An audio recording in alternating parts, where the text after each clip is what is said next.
네, 안녕하세요. 테슬라 투자로 은퇴하기 아트란TV입니다. 테슬라 다음 공장 곧 발표할 수도 있다라는 소문이 인도에서 나오고 있어요. 같이 알아보도록 하겠고요. 오늘 미국 증시가 나스닥 위주로 크게 올랐는데 미국 PPI 지수의 도움을 받은 것 같습니다. 이것도 같이 알아보도록 하겠고, 연준의 대표적인 매파 위원이죠. 제임스 블러드 세인트루이스 연은 총재가 전격 사임을 한다라고 지금 발표를 하고 있어요. 앞으로의 전망은 어떻게 될까요? 같이 알아보도록 하겠습니다. 3대 지수 하나 먼저 간략히 살펴보고 가도록 할게요. 오늘 다우지수 0.14%밖에 오르지 못했는데요. 나스닥이 1.58%나 올랐어요. 나스닥이 드디어 14,000선을 넘어섰습니다. 자, 이 나스닥 지수가 쾌조의 상승세를 보인 반면에 미국 10년물 국채 금리는 상당히 큰 폭으로 하락을 하고 있죠. 자, 10년물 국채 금리가 이렇게 크게 떨어지면 나스닥이 이렇게 크게 상승한다는 것을 다시 한번 확인할 수 있었는데요. 자, 국채 금리가 이렇게 많이 떨어진 거는 물가가 지금 낮게 나오고 있기 때문이에요. 자, 어제는 CPI 지수 발표가 있었고 오늘은 PPI 지수, 즉 생산자 물가 지수이죠. 소비자 물가 지수가 소매 가격을 뜻한다고 하면 생산자 물가 지수는 도매 가격을 뜻한다라고 볼 수 있겠습니다. 이 PPI 지수가 상당히 낮게 나왔어요. 전년 대비로나 전월 대비로나 0.1%밖에 오르지 않은 모습을 보여주었습니다. 전년 대비로나 전월 대비로나 2021년 2월 이후 최소 상승폭을 보여주었다라고 볼 수 있겠어요. 전일 CPI도 3%가 나왔었죠. 오늘 PPI 지수마저 이렇게 낮게 나오면서 미국 증시는 일제히 랠리를 보여주었다라고 볼 수 있겠습니다. 물가가 떨어지면 금리가 높을 필요가 없죠. 그래서 10년물 국채 금리도 큰 하락이 있었고 이에 따라 나스닥에 큰 반등이 있었다라고 볼 수 있겠습니다. 그리고 이러한 상승 배경에는요. 연준의 이번 달 금리 인상은 거의 확실시 되는데 추가적인 금리 인상은 이제 하기 힘들 것이라는 기대감이 작용하고 있다고 볼 수 있겠어요. 또한 오늘 시장의 긍정적인 반응을 이끌어냈던 건 제임스 블라드 연은 총재의 전격 사임도 한몫을 했다라고 볼 수 있겠습니다. 월가에서는 이에 따라서 연준의 금리 인상 분위기도 한결 완화될 것을 예상을 하고 있어요. 반면에 한 가지 우려스러운 거는 역시 유가라고 볼 수 있겠습니다. 유가가 지금 쾌조의 상승세에 이어가고 있어요. 그간 물가 인하로 크게 작용했던 게 유가 인하였는데 유가가 이렇게 오르면 어느 정도 제조와 관련된 그 비용이 늘어날 수 있기 때문에 물가가 또 오르는 모습이 나올 수도 있으니까 이 점은 좀 주의할 필요가 있겠습니다. 아무튼 오늘 나스닥 유지의 상승세가 나오면서 자, 이쪽 왼쪽 상단 박스권이 밝은 연두색을 많이 띠고 있죠. 오늘 유가가 올랐는데도 에너지 주식은 그렇게 힘을 못 쓴 모습이에요. 아무튼 인플레이션 완화, 금리 완화 이러한 모습은요 역시 나스닥 기술주 성장주에 좀 더 영향을 많이 준다라고 볼 수 있겠습니다. 자, 이러면서 나스닥이 14,000선을 돌파를 했어요. 제가 계속 저항으로 여겨왔던 13,700선을 뭐 훌륭하게 정말 강력한 힘으로 뚫어내는 모습입니다. 새로운 상승 추세가 또 시작됐다라고도 볼 수 있겠는데 반면에 주도주가 중소형주나 가치주로 옮겨가기 전에 개인 투자자들의 투자를 이끌어서요 고가에 매도하고 넘어가려는 그런 메이저 세력들의 작전일 수도 있습니다. 그 앞날은 그 누구도 모르는 것이죠. 아무튼 이렇기 때문에 올해 지금 하반기 그리고 내년 상반기까지 어느 정도 성장이 크게 기대되는 종목 위주로 압축을 해서 그러한 기술주 성장주 위주로 투자를 이어나가실 필요가 있을 것 같긴 합니다. 아무튼 지난 상반기 동안 크게 오른 것은 사실이기 때문에 그래도 주의가 요구되는 시점이다 라고 말씀을 드릴 수 있을 것 같네요. 자, 어제 미국 CPI 지수 헤드라인이 3%대가 찍히면서 자, 근원도 4%대가 찍히면서 시장이 한 차례 환호를 했고 오늘은 PPI 지수 발표가 있었는데요. 자, PPI 지수 0.1%, 0.1% 정말 낮은 숫자가 나왔어요. 자, 전년 대비 PPI 상승률을 보십시오. 거의 천정을 찍고 이제 바닥까지 내려왔습니다. 자, 이 그래프를 보니까 정말 인플레이션이 많이 떨어졌구나라는 것을 새삼 느낄 수가 있는데요. 자, 이 그래프를 보고 환호를 한 투자자들이 많이 오늘 대거 입성한 것으로 판단이 됩니다. 0.1% 숫자가 너무나도 낮다라는 거죠. 자, 하지만 유의할 점은 있어요. 이렇게 큰 폭으로 하락을 했지만 이번에 발표되었던 PPI 지수 그러니까 생산자 물가 지수가 6월달 수치였습니다. 그리고 작년 6월달과 비교해서 이렇게 내려갔다라는 건데요. 작년 6월달이 너무나도 높았어요. PPI가 뭐 11%대였다라고 볼 수 있겠는데요. 기고 효과라고 하는 거죠. 작년에 워낙 물가가 높았으니까 그 상승률이 미미했다라고 볼 수 있겠죠. 자, 이러한 기고 효과는 감안할 필요가 있겠지만 어쨌든 피부로 와닿는 건 정말 이제 인플레이션이 많이 완화됐구나라는 것을 느낄 수 있다라는 겁니다. 그리고 전월 대비 상승률도 0.1%밖에 나오지 않았어요. 자, 작년과 비교했을 때 그리고 코로나 시기와 비교했을 때 지금 이 진폭이 아주 작아졌다라고 볼 수 있겠죠. 물가가 상당히 안정화됐다라는 걸 다시 한번 느낄 수 있습니다. 자, 이렇게 되면 연준이 금리 인상을 지속할 이유가 없어진다라고 볼 수 있겠어요. 금리 인상의 가장 큰 이유가 물가였기 때문에 물가가 이렇게 상당히 완화된 모습을 보면 정말 이제 연내 금리 인상 두 차례는 힘들 수도 있을 것 같습니다. 자, 여기에 더불어서 연준의 대표적인 강경 매파 위원이라고 볼 수 있겠죠. 세인트 루이스 연은 총재가 총재 자리에서 내려왔어요.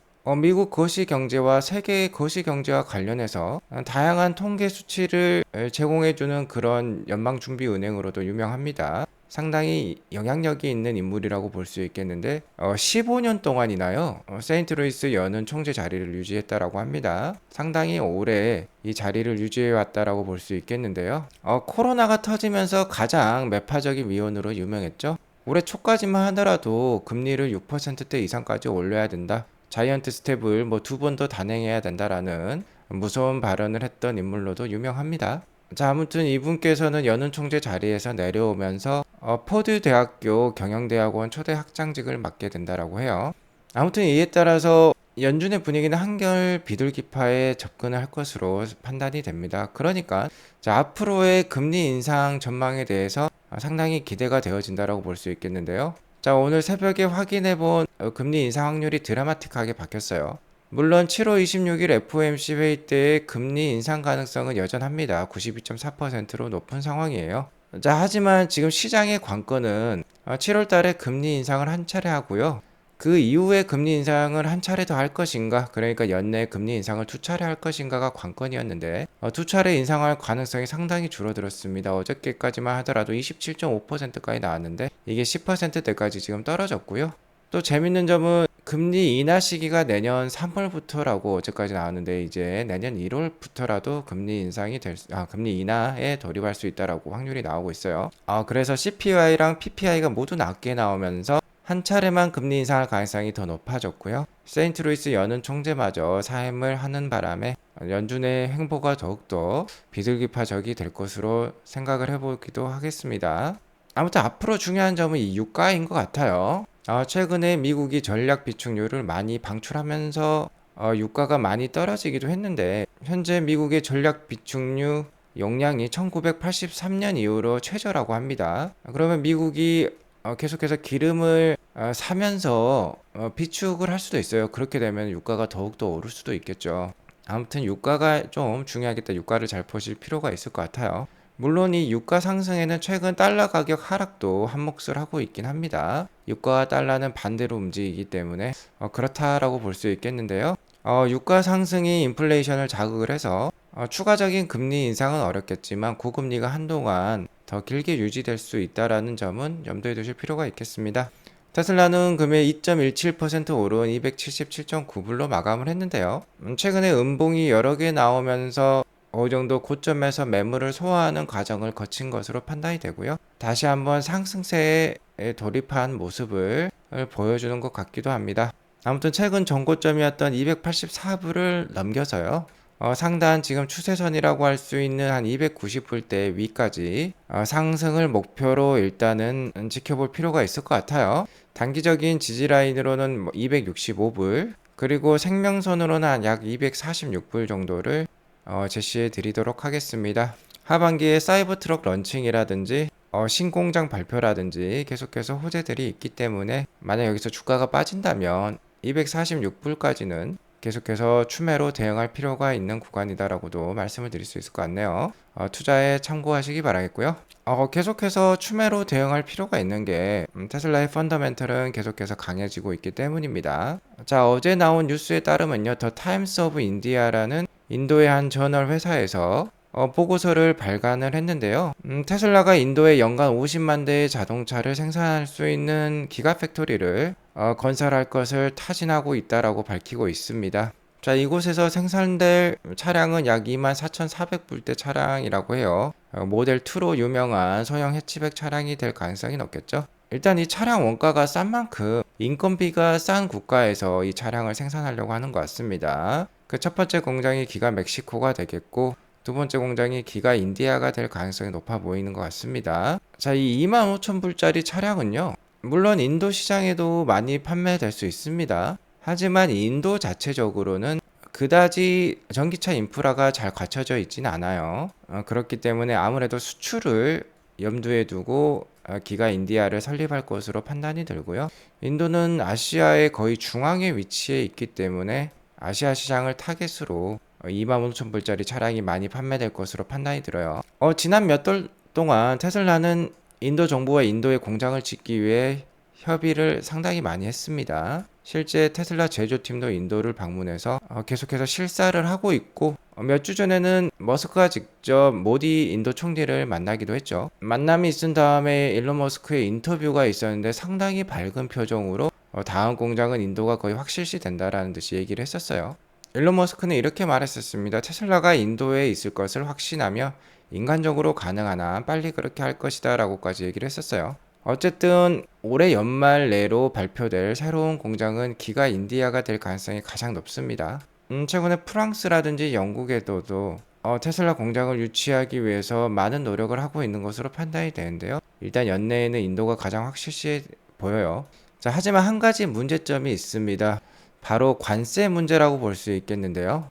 인도는 14억 명의 인구가 살고 있는 국가로 세계 최대 인구를 보유하고 있는 국가입니다. 현재 가장 큰 전기차 시장은 중국인데요. 그 다음에 유럽, 미국 순이라고 볼 수 있겠는데, 향후에 이 인구수로 봤을 때는 중국보다도 더 큰 시장이 인도가 될 수도 있겠어요. 그렇기 때문에 테슬라는 포석을 삼기 위해서 인도에 진출하려고 하는데요. 인도 시장에 진출해 발판을 마련하기 위해서는 미국이나 유럽에서 그리고 중국에서 생산되는 그러한 차량들도 인도에 수입에다가 팔 필요가 있겠습니다. 하지만 인도는 메이드 인 인디아를 강조를 하면서 자국 자동차 산업 보호를 위해서 엄청난 세금을 부과를 하고 있어요. 4만 불이 넘는 차량은 100% 세금, 그 미만인 차량은 60%를 부과를 하고 있습니다. 그래서 테슬라의 인도, 그러니까 기가 인디아 설립 조건에는요, 이 관세 면제 조항이 있었어요. 테슬라가 계속해서 강조를 해왔던 부분입니다. 하지만 인도 국세청 장관에 따르면 테슬라의 인도 진출에는 관세 면제가 포함되지 않을 거라고 해요. 테슬라에 대한 관세 면제는 현재 인도 국세청에서 적극적으로 고려하고 있지 않다라고 국세청장은 얘기를 하고 있습니다. 자, 그러면 두 가지 정도로 압축해 볼 수 있을 것 같아요. 테슬라는 인도에다가 공장을 설립을 하는데 자체 생산만으로 인도 시장을 커버한다든지, 그러니까 수입을 안 해온다라는 것이죠. 그러니까 관세 축소 싸움에 있어서 포기를 한다라는 것입니다. 아니면 두 번째로는 어느 정도 수입 관세 인하에 대해서 타결을 보았다. 테슬라는 40% 정도로 인하할 것을 요청을 했는데 50%라든지 60%라니까 100%까지는 세금을 부과하지 않는다라는 것이죠. 모델 3나 모델 Y나 4만 불이 다 넘어가기 때문에 100% 세금 부과는 아니고 60% 이하로 맞췄다라든지 그런 합의점이 있었을 것으로 판단이 됩니다. 관련된 자세한 사항이 나오면 알려드리도록 하겠고요. 어쨌든 인도에 공장을 설립할 가능성은 상당히 높아 보인다라고 다시 한번 말씀드릴 수 있을 것 같습니다. 자, 그리고 다음 주에 테슬라 2분기 실적 발표가 있죠. 게리 블랙이 자신의 의견을 얘기를 하고 있습니다. 한번 알아보면요. 현재 기관들의 컨센서스 non-GAAP EPS는 0.81에서 0.82불이에요. 자, 게리 블랙은 0.87불을 주장을 하고 있습니다. 그리고 트로이 테슬라이크의 자료에 따르면 대부분의 인플루언서 분들이 기관 컨센서스인 0.82불보다 높은 수치를 제공을 하고 있어요.